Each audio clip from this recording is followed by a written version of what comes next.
এই 9,13,00,000 মাইল দূর থেকে সূর্যের আলো পৃথিবীতে আসে রে।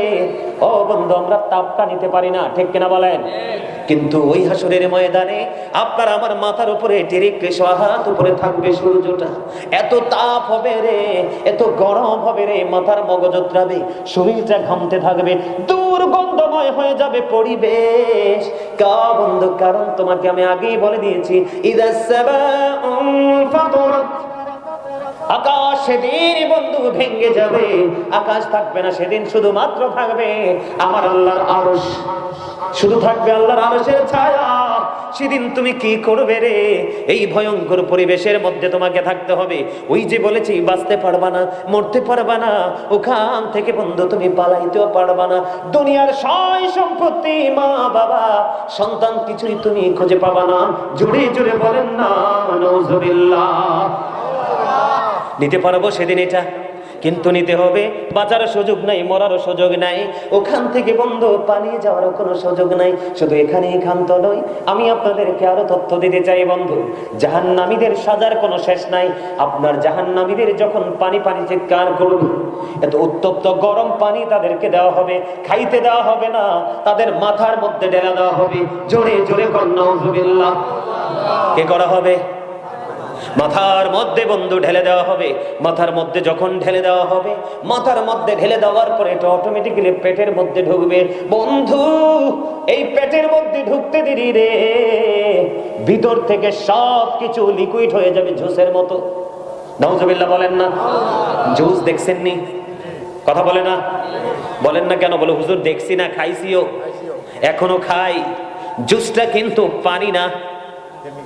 কথা বলেন না কেন? এটা কিন্তু পানি না। জুস খান নাই? ঠিক জুসের মতো একটু গাঢ় গাঢ় হয়ে যাবে। গরম পানি মাথায় ডালবে বন্ধু, ভিতরের মধ্যে ঢুকা হবে রে, ভিতরের মধ্যে অটোমেটিক্যালি ঢুকে যাবে। 2 রানের মধ্যখান দিয়ে গলে গলে বন্ধু 2 রানের মধ্যখান দিয়ে পড়তে থাকবে। কে শুনবে সেদিন তোমার এই কান্নার আওয়াজ? কে দিবে রে বন্ধু সেদিন তোমায় সান্ত্বনা?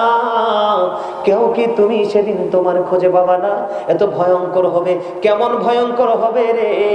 ও বন্ধু, কেমন ভয়ঙ্কর হবে? মা এসা প্রশ্ন করলেন, ইয়া রাসূলুল্লাহ, ইয়া হাবিবাল্লাহ, নবী গো, নারী পুরুষ যদি উলঙ্গ অবস্থায় থাকে গো, কেউ কি কারো দিকে নজর দিবে না? আমার রাসূল বললেন, আয়েশা রে, ও আয়েশা, এত ভয়ঙ্কর হবে, এত বিপজ্জনক হবে রে সেই দিনটা, একজন আরেকজনের দিকে তাকাইবার কোনো সুযোগ থাকবে না। নাউজুবিল্লাহ বলেন না, আরো জোরে। এগুলো কি শোনার পরে কোন মুমিন কি অন্যায়ের দিকে ধাবিত হতে পারে? কথা বলেন না, পারে? পারে না রে বন্ধু, পারে না, পারে না, কোনোভাবেই পারে না। আরো ভয়ঙ্কর খবর আছে। জাহান্নাম যে কত নির্মম, কত নিষ্ঠুর, কত অবর্ণনীয়, সেটা বলে বোঝাতে পারবো না বন্ধুরে আমার। শুধু পারি নয়, জাহান্নামীদের জন্য খাবারও বরাদ্দ আছে, বিষাক্ত খাবার, যেটা কোরআনে এসেছে, যেটার নাম হলো বন্ধু জাক্কুম। কাঁটাযুক্ত বিষাক্ত একটা ফোঁটা জাক্কুম যদি এই মুহূর্তে উদ্যমদের জমিনে, একটা ফোঁটা জাক্কুম যদি উদ্যমদের জমিনে পড়ে, এত বিষাক্ত সেই জাক্কুম, গোটা পৃথিবীর মাটিগুলো বন্ধু বিষাক্ত হয়ে যাবে। গোটা পৃথিবীর মাটিগুলো বন্ধু বিষাক্ত হয়ে যাবে। আল্লাহ রাসূল বলে দিলেন, কিয়ামত পর্যন্ত যদি তোমরা চেষ্টা করো, সাল টেস্ট করো, তারপরেও এই জমিনের মধ্যে তুমি কখনোই কোনো ফসল ফলাতে পারবে না। জোরে জোরে বলেন না নাউজুবিল্লাহ। এই জাক্কুম এত ভয়ঙ্কর। বলে হুজুর, জাহান্নাম নিয়ে কেন শুরু করেছেন? জাহান্নাম নিয়ে শুরু করার একটা কারণ হলো বন্ধু, জাহান্নাম নিয়ে শুরু করার কারণ হলো, চোখ মেললেই জাহান্নামী ছাড়া আর কিছুই খুঁজে পাওয়া যায় না। কথা বলেন না কেন? প্রত্যেকটা সেক্টর থেকে ইসলাম দূরে সরে গেছে। রাসূল বলেছেন, কিয়ামতের পূর্বক্ষণ ইসলাম গরিব হয়ে যাবে, ধর্মীয় শিক্ষা উঠে যাবে, ও বন্ধু মূর্খতা বৃদ্ধি পাবে। জোরে জোরে বলেন নাউজুবিল্লাহ। শুধু এখানেই ক্ষান্ত নয়, জাহান্নামীদের ভয়ঙ্করতা নিয়ে আমি আপনাদেরকে বলে দিতে চাই বন্ধু, আরেকটা খাবার আছে রে, যেই খাবারের নাম হলো বন্ধু তিনাতুল খাবার। এটা কেডা লিখে দেবে? কে? এইটা হচ্ছে আপনাদের সমস্যা। এটা আমার ব্রেইনে আছে তো। Emotional blackmail. আরেকটা খাবার আছে অত্যন্ত ভয়ঙ্কর, যেটার নাম হলো বন্ধু তিনাতুল খাবার। এটা আরো বেশি ভয়ঙ্কর। ইয়া রাসূলুল্লাহ, ইয়া হাবিবাল্লাহ, নবী গো, ও প্রাণের নবী গো, এই তিনাতুল খাবারটা কি গো নবী? আমার রাসূল জানিয়ে দিলেন এই তিনাতুল খাবারটা হলো আরেকটা জাহান্নামীর নিংড়ানো রক্ত পুঁজ। জোরে জোরে কন্যা নাউজুবিল্লাহ। কত ভয়ঙ্কর, কত নির্মমতা খেয়াল করছেন? মানে মানে ধরেন একটা গরু যদি পচে যায়, কি একটা গরু ধরেন মৃত্যুবরণ করলো, জমিনে এটা পচে গেল, কি হয়ে গেল? আরেকটা গরু কি এটা খাবে? কথা বলেন না, খাবে? একটা মানুষ যদি পচে যায় আমরা দুনিয়া থেকে খাবো? কথা বলেন না কেন? আরে ভাই, ঘামলেই তো কাপড় পরি না দুইবার, আর খাওয়া তো তার দূর। কথা বলেন, ঠিক না? ভুল বললাম? এই তিনাতুল খাবার পাপীর জন্য বরাদ্দ, খেতে দেওয়া হবে। লা ইয়ামুতু, মরার সুযোগ নাই। ফিহা ওয়ালা ইয়াহইয়া, বাঁচার কোনো সুযোগ নাই। ওমা হুম আনহা বিগাইবিন, পালিয়ে যাওয়ার কোনো সুযোগ, এখান থেকে অদৃশ্য হওয়ার কোনো সুযোগ নাই। তাহলে আমাদের জাহান্নাম থেকে বাঁচতে হবে না? কথা বলেন, বাঁচতে হবে কি হবে না? আরো জোরে। আমরা বাঁচতে চাই কি চাই না? চাই তো, চাই। আলহামদুলিল্লাহ বলেন, আরো জোরে। এবার আমি বন্ধু, আপনারা যারা এসেছেন এখানে, এতক্ষণের ওয়াজ হলো যারা আসেনি তাদের ওয়াজ, যারা হুজুরদের কথা মানেনি তাদের ওয়াজ, জুমার দিনে যারা আযান শোনার পরেও আসেনি তাদের ওয়াজ। আর এখন করব একটুখানি আলোচনা রে, যেটা হলো আপনারা যারা, আমরা যারা এখানে এসেছি তাদের ওয়াজ। সুবহানাল্লাহ বলেন না কেন? আমরা যে আসছি এখান থেকে কি নিয়ে যাবো জানার দরকার আছে না? আরো জোরে। জান্নাতীদের জন্য বড় নিয়ামত বন্ধু, খেয়াল করেন। রাসূল বলে দিলেন জুমার দিনে কেউ যদি রাসূলকে ভালোবেসে 80 বার দরুদ পড়ে 80 বছরের সগীরা গুনাহ মাফ। কেউ যদি প্রতিদিন রাসূলকে ভালোবেসে 1000 বার দরুদ পড়তে পারো, জান্নাত না দেখা পর্যন্ত মরণ হবে না।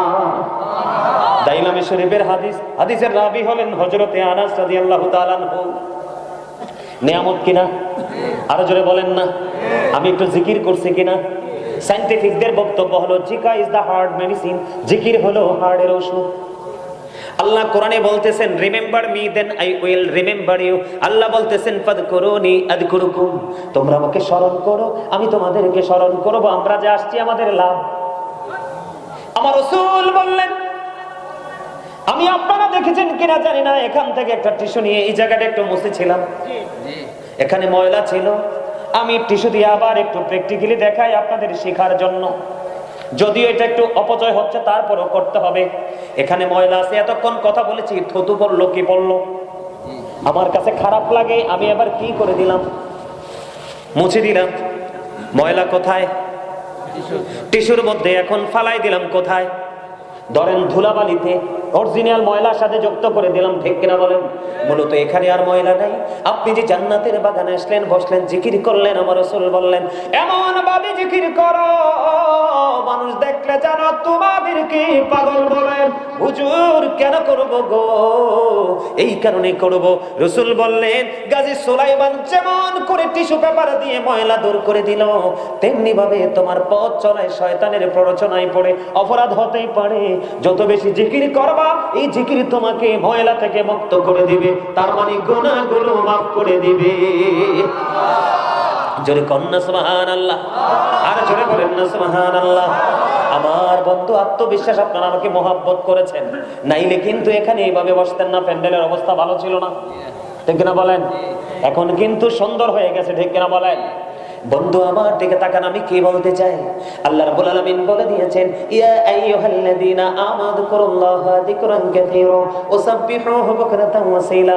ঈমানদারকে ডেকে বললেন তোমরা বেশি বেশি করে জিকির করো, সকাল তো সন্ধ্যা আল্লাহর পবিত্রতা ঘোষণা করো। জোরে জোরে সুবহানাল্লাহ, আর জোরে বলেন না সুবহানাল্লাহ। মজা কিনা? এই করতে করতে জিকির করতে করতে আপনার মরণের সময় হয়ে গেল, আপনি মৃত্যুবরণ করলেন। ওই যে আপনি কবরে চলে গেলেন, কবরে যাওয়ার পরে আপনার পরিচয় হলো আপনি ঈমানদার, আপনি মুমিন, আপনি মুত্তাকি। বন্ধুরে আমার, মুমিন যখন কবরে রাখা হবে, কালো বর্ণের দুইজন ফেরেশতা আসবে, তাদের চক্ষুগুলো হবে নীল। কয়জন ফেরেশতা আসবে? কালো বর্ণের দুইজন ফেরেশতা আসবে, তাদের চক্ষুগুলো হবে বন্ধু নীল। তারা আপনাকে প্রশ্ন করবে, আপনি উত্তর দিয়ে দিবেন, ফটাফট ফটাফট উত্তর দিয়ে দিবেন। তখন এই ফেরেশতারা বলবে, আমরা জানতাম তোমার উত্তরটা এমনই হবে। মাস্তে কেন সুবহানাল্লাহ? আরে আরো জোরে বলেন না সুবহানাল্লাহ। ফেরেশতারা কি বলবে? আমরা জানতাম তোমার উত্তরটা এমনই হবে। এবার বন্ধু কে করা হবে? গায়েব থেকে আওয়াজ আসবে রে, তার কবরটাকে নূরের আলোয় আলোকিত করে দেওয়া হবে। সবচেয়ে মজার খবর হলো যুবক, আসার সিরিয়াল আছে, যাওয়ার কোনো সিরিয়াল নাই। হাদিস শরীফের মধ্যে এসেছে কবরটা দৈর্ঘ্যে এবং প্রস্থে। আপনারা কি বলেন? দৈর্ঘ্য প্রস্থই তো বলেন। আঞ্চলিক ভাষায় কি বলা হয় আপনার এখানে? লম্বা, পাশ এবং দিক, ঠিক না বলেন? পাশে এবং দিকে 70 গুণ প্রশস্ত হয়ে যাবে কবর। মুমিনের খেলা কিন্তু শুরু হয়ে গেছে। তখন আল্লাহর প্রিয় বান্দা হাদিস শরীফের মধ্যে এসে ডাক দিয়ে বলবে, আল্লাহ গো, ফেরেশতাকে বলবে আমাকে একটু দুনিয়ায় ফিরে যেতে দাও। কই কেন? আমার আপন স্বজন কাঁদে, আমি তাদের সাথে দেখা করে আসবো, বলে আসবো যে আমি ভালো আছি। ফেরেশতারা বলবে, না না না রে, আর দুনিয়ায় তুমি ফিরে যেতে পারবে না। ওই পর্যন্ত ঘুমিয়ে থাকো নতুন বরের মতো, যেই পর্যন্ত না তোমার মালিক তোমাকে না ডাকবে। আমার মনে হয় আজকে মজা পাচ্ছেন না আপনারা। মানে তুমি নতুন বরের মতো ঘুমিয়ে যাও ওই পর্যন্ত, যেই পর্যন্ত না তোমাকে তোমার মালিক না ডাকবে, ঠিক কিনা বলেন? ও বন্ধু, জান্নাত সম্পর্কে আল্লাহ রাব্বুল আলামিন কি বলেছেন? ইন্নাল্লাযীনা আমানু ওয়া আমিলুস সলিহাতি কানাত লাহুম জান্নাতুল ফিরদাউসি নুজুলা। ইন্নাল্লাযীনা আমানু ওয়া আমিলুস সলিহাতি কানাত লাহুম জান্নাতুল ফিরদাউসি নুজুলা খালিদিনা ফিহা লা ইয়াবগুনা আনহা হিওয়ালা। আমার আল্লাহ বলে দিয়েছেন, নিশ্চয় যারা ঈমান এনেছে, ঈমান আনার পরে সৎ কাজ করেছে, তাদের আপ্যায়নের জন্য জান্নাত বরাদ্দ আছে। জোরে জোরে কন্যা, সেই জান্নাত হলো জান্নাতুল ফিরদাউস, যেটা আল্লাহর আরশের নিচে। জোরে জোরে কন্যা সুবহানাল্লাহ। তারা ওখানে বন্ধু স্থায়ী হয়ে যাবে, ওখান থেকে তারা আর কখনোই বের হতে চাইবে না। জোরে কন্যা সুবহানাল্লাহ। তাহলে জান্নাতি বাগানগুলো আপনার আমার জন্য নিয়ামত কিনা? আরো জোরে বলেন, নিয়ামতটা কেমন? আপনি 1 বিঘা হাঁটছেন, আল্লাহ আপনার দিকে 1 গজ পরিমাণ হেঁটে আসছে। আপনি 1 হাত হেঁটে এসেছেন, আল্লাহ 2 হাত হেঁটে এসেছে। আপনি হেঁটে হেঁটে এসেছেন, আপনার দিকে মালিক দৌড়ে এসেছে। বুখারী শরীফের হাদিস, রাসূল বলে দিয়েছেন, ও বন্ধু, তুমি যত মালিককে কাছে পেতে চাও, মালিক তার আগে তোমার আপন হয়ে যায়। জোরে জোরে কন্যা সুবহানাল্লাহ। জান্নাত এত বড় নিয়ামত, ও বন্ধু, স্বর্ণ রূপা দিয়ে তৈরি হবে। সুবহানাল্লাহ বলে না? তুমি যে চুল আশ্রাবেন, ও বন্ধু, সেখানে চুল দাড়ি থাকবে না। এই দুনিয়াতে কিন্তু তুমি নরমাল সবকিছু দিয়ে করো, ঠিক কিনা বলেন? জান্নাতীদের চুলও থাকবে না, জান্নাতীদের কোনো দাড়িও থাকবে না, তাদের চোখে সুরমা থাকবে। জোরে জোরে কন্যা সুবহানাল্লাহ। বন্ধুরে আমার, 2 জন বিবি থাকবে, এত সুন্দরী, এত সুন্দরী 2 জন বিবি থাকবে রে, তাদের নলার হাড়ের মজ্জা পর্যন্ত দেখা যাবে। সুবহানাল্লাহ বলেন না? জান্নাত যুবক, তোমরা যারা জান্নাতি হবে, তোমাদের জন্য বড় নিয়ামতের খবর।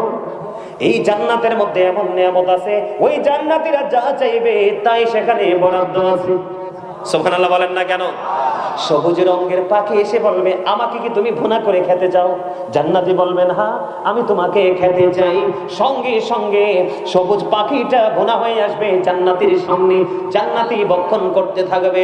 বন্ধু, সবচেয়ে বড় মজার খবর হলো, জান্নাতীরা যতই খাবে, যতই পান করবে, তাদের প্রস্রাব হবে না, তাদের পায়খানাও হবে না। ঢেকুর আসবে তো শেষ হয়ে যাবে। জোরে জোরে বলুন সুবহানাল্লাহ। জান্নাতের মধ্যে যে হুরগুলো আছে বন্ধু, যে নারীগুলো আছে, এরা যদি পৃথিবীর দিকে একটুখানি যদি দৃষ্টি দেয়, ও বন্ধু, অন্ধকার পৃথিবী পুরো আলোকিত হয়ে যাবে। একটু নিঃশ্বাস যদি পৃথিবীর দিকে তারা নজর দিয়ে ফেলে, ও বন্ধু, বন্ধুরে, গোটা পৃথিবী সুগন্ধময় হয়ে যাবে। সুবহানাল্লাহ বলেন না? কোন লবণাক্ত সমুদ্রের মধ্যে যদি জান্নাতের হুরেরা একটা ফোঁটা থুতু যদি লবণাক্ত পানির মধ্যে ফালায়, পুরো সমুদ্রের নোনা পানি মিঠা পানিতে রূপান্তরিত হয়ে যাবে। জুড়ে জুড়ে বলুন সুবহানাল্লাহ। জান্নাতের মধ্যে যে হুরগুলো আছে বন্ধু, ওই জান্নাতের হুরগুলোর যে ওড়না, কি ওড়নাগুলো আছে, এই ওড়নাগুলো এত দামি, রাসূল বলেছে দুনিয়া এবং দুনিয়ার মধ্যে যা কিছু আছে সব কিছুর চাইতে দামি হলো জান্নাতি হুরদের ওড়না। জোরে কন্যা সুবহানাল্লাহ। একটু আগে আমি আপনাদেরকে বলেছিলাম জাহান্নামীরা পানি চাইতে দেরি উত্তপ্ত গরম পানি দেওয়া হবে। কোন পানি? আরো জোরে, কি পানি? গরম পানি দেওয়া হবে। আর যুবক, তোমরা যদি জান্নাতি হও, কি আল্লাহ যদি যুবকদেরকে জান্নাতি হিসাবে কবুল করে নেয়, যুবক, তোমাদের জন্য গুড নিউজ রে। আমার রাসূল বলেছেন আল হাসান ওয়াল হুসাইন সাইয়্যিদা শাবাবি আহলিল জান্নাহ। রাসূল বলেছেন imam Hasan and Husain are the leader of younger people in জান্নাহ। ও বন্ধু, ইমাম হাসান হুসাইন দুই ভাই জান্নাতে, ইয়াং যুবকদের জান্নাতে সরদার হবে। জোরে জোরে কন্যা সুবহানাল্লাহ। ইমাম হুসাইন, ইমাম হাসান রাদিয়াল্লাহু তাআলা আনহু জান্নাতে যুবকদের নেতা হবে, নেতৃত্ব দিবে। জোরে জোরে সুবহানাল্লাহ। বন্ধুরে আমার, জান্নাতীদের জন্য জাহান্নামীদের জন্য একটি পানি, তাও গরম। আর জান্নাতীদের জন্য চারটা নহর বরাদ্দ থাকবে। কয়টা? কয়টা? একটা ঢালবে মাথায়, পেটে যাবে, জাহান্নামীর অবস্থা খারাপ হয়ে যাবে। আর জান্নাতে যারা যাবে তাদের জন্য চারটা নহর থাকবে। একটা হলো দুধের নদী, একটা হলো মধুর নদী, একটা হলো শরবতের নদী, একটা হলো মন্দ পানির নদী রে। তুমি যদি জান্নাতি হও, যখনই যেটা মন চাইবে তখনই সেটাই তুমি পান করতে পারবে, কিন্তু তোমার প্রস্রাব হবে না, পায়খানাও হবে না। ও বন্ধু, এই দুনিয়াতে জিনা, ব্যভিচার, নারীদের কিফটিজিং করা থেকে দূরে থাকো। সৎ চরিত্রবান, গুড ক্যারেক্টার সম্পূর্ণ যুবক হিসাবে, ছেলে হিসাবে নিজেকে তুমি প্রিপেয়ার করো। তোমার জন্য এমন হুর জান্নাতের মধ্যে বরাদ্দ দেওয়া হবে। একটা ছেলে যদি চায় জান্নাতের মধ্যে এটি টাইমে 100 জনের সাথে আলিঙ্গন করবে, 100 জনের সাথে আলিঙ্গন করার পাওয়ার তার মধ্যে থাকবে। যতই আলিঙ্গন করবে তার যৌন শক্তি আরো বেশি বাড়তে থাকবে। জোরে জোরে কন্যা সুবহানাল্লাহ। এই দুনিয়া থেকে কত মানুষ বুড়ো হয়ে চামড়া বটে বন্ধ কোথায় যায়? মৃত্যুবরণ করে। এই মানুষগুলো, ও দেখবেন আপনারা কাল হাসরের ময়দানে রাসূল জানিয়ে দিয়েছেন 30 থেকে 33 বছরের নওজোয়ান হয়ে জান্নাতে ঢুকবে। জোরে জোরে বলেন না সুবহানাল্লাহ। আরেকটু মহব্বতে বলুন না সুবহানাল্লাহ। বন্ধুরে আমার, জান্নাতের নিয়ামত এত অবর্ণনীয়, যেটা কোনো চক্ষু কোনোদিন দেখেনি, কোনো কান কোনোদিন শুনিনি। ও বন্ধু, কোনো মানুষ কখনোই উপলব্ধি করতে পারবে না। ওই জান্নাত এত বড় নিয়ামত, আমার মালিক যদি দয়া করে জান্নাত দিয়ে দিবে, ওই জান্নাতের সুখটা হবে অবর্ণনীয়। জোরে জোরে বলেন না সুবহানাল্লাহ। মা বোনদের জন্য জান্নাত একেবারে সোজা। কার জন্য? নারীদের জন্য জান্নাত একেবারে সহজ। বলবো নি? আর জোরে, আল মারওয়াতু ইযা সাল্লাত খামসাহা ওয়া সামাত শাহরাহা ওয়া আহসানাত ফারজাহা ওয়া তুআত বালাহা ফালতাদখুল মিন আইয়াবিল জান্নাতি শাআত। জোরে জোরে কন্যা সুবহানাল্লাহ। যে নারী 5 ওয়াক্ত নামাজ পড়বেন, লজ্জাস্থানের হেফাজত করবে, স্বামীর কথা মেনে চলবে, জোরে জোরে কন্যা সুবহানাল্লাহ। রমজান মাসে রোজা রাখবে, ওই নারীর জন্য ও বন্ধু 8টা জান্নাত বরাদ্দ থাকবে। সে যেটা দিয়ে মন চায় সেটা দিয়ে ঢুকতে পারবে। জোরে জোরে কন্যা সুবহানাল্লাহ। বন্ধুরে আমার, শুধু এখানেই ক্ষান্ত নয়, আমি আপনাদেরকে বলে দিতে চাই, বন্ধুরে আমার, সর্বশেষ জাহান্নাম থেকে যিনি মুক্তি পাবে এবং সর্বশেষ জান্নাতে যিনি যেতে চাইবে, কি করবে? সর্বশেষ জান্নাতে যিনি যেতে চাইবে বন্ধু, টেনে হেসড়ে কোন রকম ভাবে তিনি জান্নাতের দিকে যাবে, তিনি যাইয়া ওখান থেকে ফিরে আসবে। আমার রাসূল বললেন তিনি ওখান থেকে ফিরে আসবে। আল্লাহ ডাক দিয়ে বলবে, কি রে? সে বলবে, জান্নাতে তো আর জায়গা নাই। সুবহানাল্লাহ বলেন না? আরো জোরে। কে বলবে? কয় আল্লাহ গো, জান্নাতে তো জায়গা নাই। আল্লাহ বলেন জান্নাতে জায়গা আছে, তুমি যাও। আবার যাবে, আবার গিয়ে তিনি ফিরে আসবেন। আবার আল্লাহ বলবে ব্যাপার কি? তিনি বলবে আল্লাহ গো, জান্নাত পরিপূর্ণ জায়গা নাই। আমার আল্লাহ আবার বলবেন তুমি যাও। ও বন্ধু, তিনি আবার যাবে, আবার গিয়ে তিনি ফিরে আসতে চাইবে। আমার আল্লাহ বলবে তুমি জান্নাতে যাও। ওই জান্নাতে এত বেশি জায়গা আছে রে, দুনিয়ার 10 গুণ সমান জান্নাতে জায়গা আছে। বুঝেন না হিসাব? মানে সর্বশেষে যেটা সর্বলাস্ট জাহান্নাম থেকে মুক্তি পাবে, মানে সর্বশেষে যেটা জান্নাতে যাবে, রাসূল বলেন আমি তার সম্পর্কে জানি। সুবহানাল্লাহ বলেন না? আরে জোরে। রাসূল জানে না? আপনারা বিশ্বাস করেন না? এই খবর কইলে তো অনেকে রাগ হয়ে যায়, কই সুন্নির একটু বাড়াই বলে। ঠিক না বেটি? আরে জোরে। আল্লাহ রাসূল যে মেরাজে গেছে জানেন তো? আল্লাহ রাসূল মেরাজে যাওয়ার পরে আল্লাহর সাথে যখন দেখা হলো, আল্লাহ বলল হাবিব, আসমানে ফেরেশতারা কি নিয়ে ঝগড়া করে? সুবহানাল্লাহ বলেন। রাসূলকে প্রশ্ন করছে আল্লাহ, কে? হাবিব, আসমানে ফেরেশতারা কি নিয়ে কথা কাটাকাটি করতেছে? রাসূল বলতেছে আল্লাহ গো, আপনি তো ভালো জানেন। আমার আল্লাহ তখন হাদিস শরীফের মধ্যে এসেছেন, ও বন্ধু, আমার আল্লাহর কুদরতি হাত আল্লাহর প্রিয় হাবিব হাবিবুল্লাহর 2 কাঁধ মোবারকের মধ্যখানে রাখলেন। রাসূল বলতেছে আল্লাহর কুদরতি হাত যখন 2 কাঁধের মাঝখানে রাখা হলো, আমার বুক পর্যন্ত সেই প্রশান্তি চলে আসলো। আমি সেই আল্লাহর আরশ থেকে বন্ধু দুনিয়ার শুরু থেকে শেষ পর্যন্ত, সৃষ্টির শুরু থেকে শেষ পর্যন্ত সবকিছু আমি নবী দেখে নিয়েছি। সুবহানাল্লাহ বলেন না? বিশ্বাস হয় না? হয়। আলহামদুলিল্লাহ বলেন। তাকে বারবার বলা হবে বন্ধু, এই দুনিয়ার মানুষ জায়গা নিয়ে কত মারামারি কাটাকাটি করে। আল্লাহ রাসূল বলে দিয়েছেন জান্নাতের মধ্যে একটা বৃক্ষ আছে। কি? সবচেয়ে দ্রুত যদি পৃথিবীর কেউ দৌড়ায়, 100 বছর দৌড়ানোর পরেও এই জান্নাতের ওই বৃক্ষের ছায়া আছে, মারিয়ে শেষ করতে পারবে না। সুবহানাল্লাহ বলেন না কেন? আর দুনিয়াতে 1 বিঘা 100 জায়গা নিয়ে মারামারি কাটাকাটি হয়, হয় কি হয় না?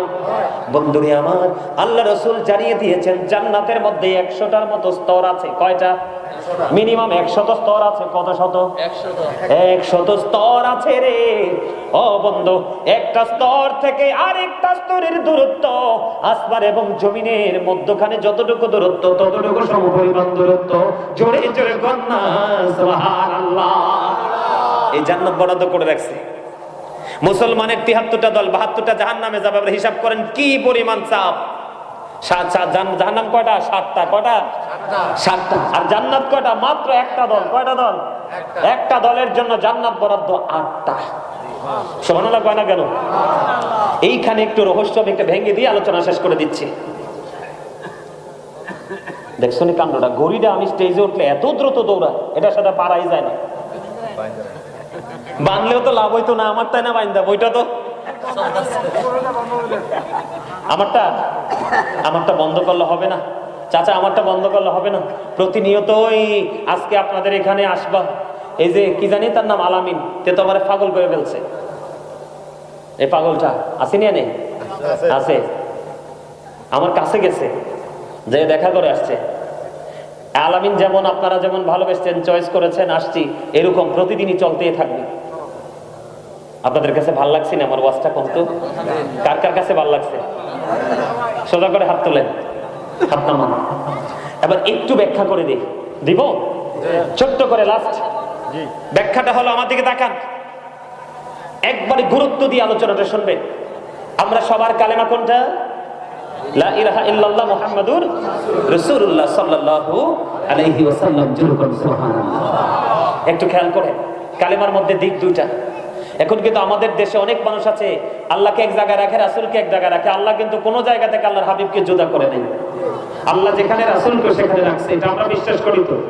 সবাই করি তো? যুগে যুগে যত নতুন নতুন আলেম আসবে, রাসূল সম্পর্কে বিতর্কিত বক্তব্য দিবে, এগুলো কখনোই কি করা যাবে না? গ্রহণ করা যাবে না। রাসূল বলেছেন কিয়ামতের আলামতের মধ্যে একটা আলামত হবে মোল্লারা। কিয়ামতের আগে মূর্খ আলেমদের সংখ্যা বেড়ে যাবে। তারা তাদের ওস্তাদ থেকে শুনবে, তারা মন গড়া ফতোয়া দিবে, আর সাধারণ মানুষ বিভিন্ন দলে দলভুক্ত হয়ে তারা বিভ্রান্ত হয়ে যাবে। এটাও কিয়ামতের একটা আলামত। আওয়াজ করে কোন নাউজুবিল্লাহ। এখন আমাদের দেশে রাসূলকে অনেকে ছোট করে কথা বলে না? এই রাসূলকে আমাদের মতো মনে করে আছে না? রাসূল কি কখনো আমাদের মতো হতে পারে? কথা বলেন, পারে?